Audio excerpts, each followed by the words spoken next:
few months ago, we traveled to Elizabeth City, North Carolina, a coastal town along the Pasquotank River, just west of one of our favorite destinations, the Outer Banks. In fact, Elizabeth City is part of what some refer to as the Inner Banks, a group of waterfront communities along the Albemarle Sound and its tributaries. We went not just to see this beautiful area, but also to attend a movie premiere at the Museum of the Albemarle. We'll give you a brief tour of the museum in a few moments, but first, let's talk about this premiere event for a documentary entitled The Secret of Corolla. It's about the wild horses that live on the beaches of some of the areas of the Outer Banks. We took a wild horse safari to see these horses in person, and we made a video about it, so we were really excited to go see this film about these horses and the people who take care of them. Before the premiere started inside the museum, we actually got to meet a horse that used to live as one of the wild Mustangs on the beach. His name was Felix.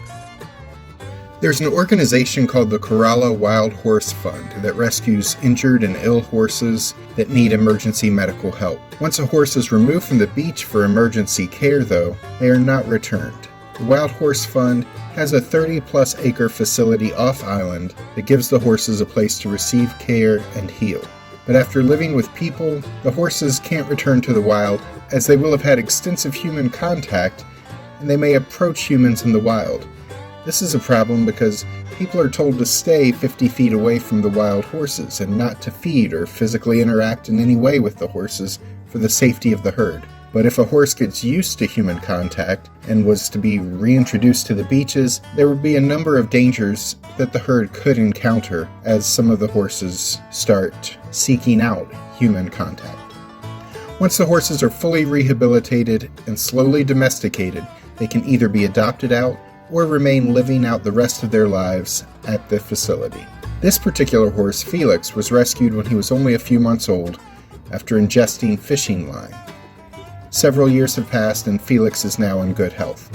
He enjoyed being petted and eating grass outside the museum. There is also a table set up to promote a new children's book called Sebi the Cult, inspired by a real-life story of a 9-year-old boy named Sebastian who died along with his mother in a house fire in Kill Devil Hills in 2020. They were found holding each other in a bedroom when the fire was put out. Sebastian loved seeing the wild horses of Corolla. A colt born shortly after the house fire was named Sebi in memory of Sebastian.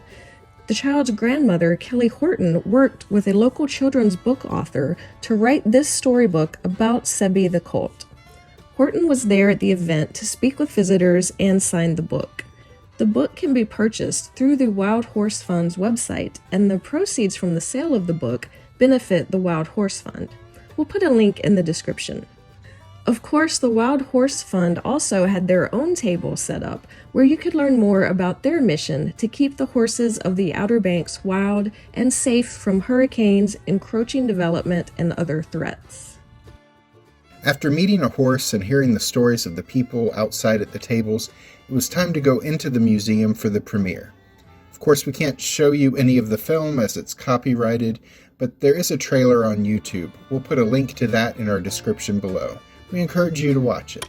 We are going to show a few still shots from the trailer that is on YouTube while I give an extremely brief synopsis. This documentary lasts just over half an hour, and it tells the story of the wild colonial Spanish horses that live on the Outer Banks and the people who work to protect them. In addition to telling the story of this herd, they talk about some of the dangers the horses face, including the story of when one well-known horse was killed after being struck by a car. That used to happen more often, but steps have been taken to make the wild horses safer. Unfortunately, it has already happened again this year, as on New Year's Day 2022, a wild horse was struck by a driver in an accident on the beach. The horse died from its injuries. This documentary was sad in parts, but also showed how the herd has persevered and how the community of people that live alongside the horses are working to look after them. Following the film, producer Jerry Thompson and Wild Horse Fund's herd manager Meg Puckett had a very interesting discussion as they answered questions from the audience about the horses and the film. We enjoyed our visit to the Museum of the Albemarle. We are going to show you just a little bit of the exhibits that we saw while we were there. Many of these were temporary exhibits, so what you see when you visit will not match everything that we got to see.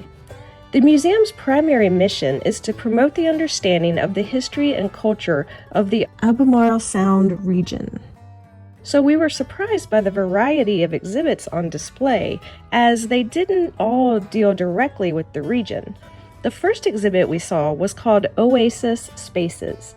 It told of the history of the Green Book. You may have heard of this in history class or seen the movie that came out called Green Book in 2018. But for those unfamiliar, the Green Book was an annual publication by an African-American New Yorker who compiled a list of hotels, restaurants, clubs, car service stations, and other establishments where African Americans would be welcomed during Jim Crow era, so they could avoid discrimination, harassment, and sometimes even physical assault as they traveled across the country. Since the museum's mission deals with the history of the northeastern section of North Carolina, the exhibit did focus a bit on local history as it related to the Green Book. There was a very small display about the history of the 1960s. In fact, when we walked past it, I thought it was just an advertisement for an exhibit on the 1960s. But no, it was the entire exhibit. Having said that, they had several very interesting artifacts about the pop culture and politics of the 60s. Next was an exhibit about the contributions of women to society in the region and the state of North Carolina. The exhibits featured bios and mementos from the lives of women who made a difference in fields like education, business, literature, religion, and public service. By the way, if you're enjoying our video and you agree that women have contributed a lot to society, click the like button to let us know.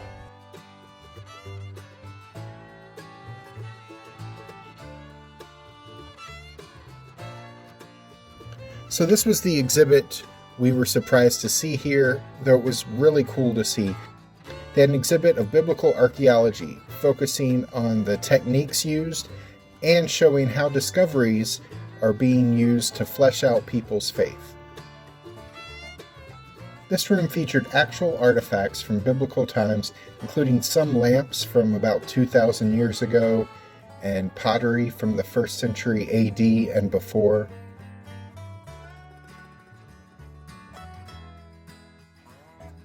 The exhibit mentioned several pretty recent discoveries that proved certain biblical claims accurate, when historians had previously believed the Bible to be wrong about those details.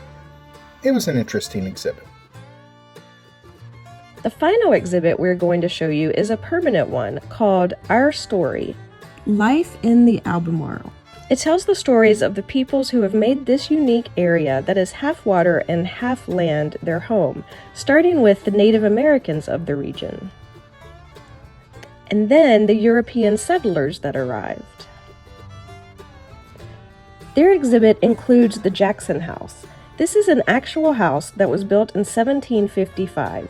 It was disassembled and reassembled inside this museum's gallery using only tools and construction methods common to the era in which it was built. It was very interesting to tour a farmhouse that was over 250 years old.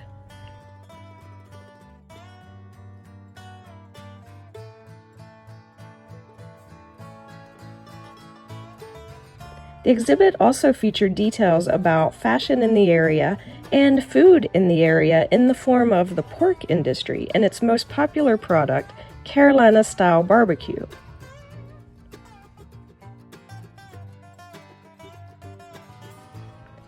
The exhibit also covered travel in the area by water, by train,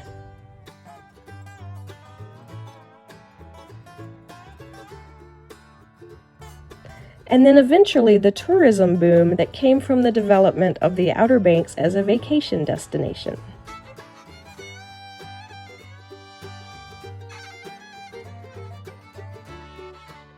We enjoyed the film premiere, and there is a link with information on how you can see it in the description below.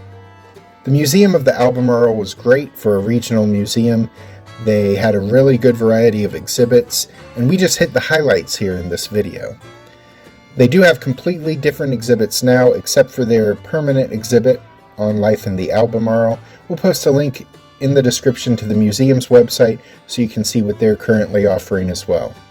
In the coming weeks, we're going to share with you some of the beauty of Elizabeth City and the place Alice made me stay instead of a hotel against my will while we were in the area. Well, it was our anniversary, so I chose appropriate accommodations, but that will be in another video. Subscribe to our channel to know when future episodes are posted. In the meantime, check out these links to see some other videos that we think you'll enjoy. I'm Alice. And I'm Jack. And we'll see you the next time we're traveling through.